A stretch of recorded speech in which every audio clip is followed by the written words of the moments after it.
உளுந்த வடையும் பலாக்கொட்டையும் செம்ம சூப்பரா இருக்குது. நானே செஞ்சேன்னா எனக்கே நம்ப முடியாத அளவுக்கு இருக்குது. பலாக்கொட்டையை டேஸ்ட் பண்ணுறாங்க.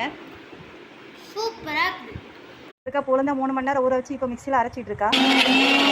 இப்போ மிக்சி கப்பில் வந்து பாத்திரத்தில் உளுந்து மாவு எடுத்து வச்சுட்டு இருக்கா. மாவுக்கு தேவையான உப்பு, தேவையான அளவு அரிசி மாவு கலந்துட்டு இருக்கா. ஒரு வெங்காயம் நறுக்கியதை போடுறா. இந்த பச்சை மிளகாய் நறுக்கியதை, மிளகு சீரகம் இப்போ இடிச்சு வச்சு இதை போட்டுட்டு இருக்காங்க. இப்போ மாவு எல்லாத்தையும் சேர்த்து மாவு ஊற வச்சிருக்கா. பானலில் வறுக்கிறதுக்கு எண்ணெய் ஊற்றிட்டு இருக்கா.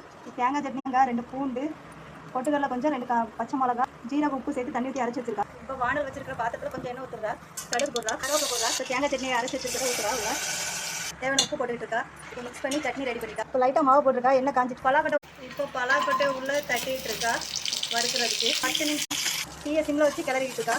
இப்போ உளுந்த வடை பண்ணுறதுக்கு கையை தண்ணியில் முக்கிப்போம். வடை மாவு எடுத்து 2 வேலை பண்ணிகிட்டு இருக்காங்க. ஒரு சைடு பலாக்கொட்டை, ஒரு சைடு வடை பண்ணிகிட்டு இருக்கா.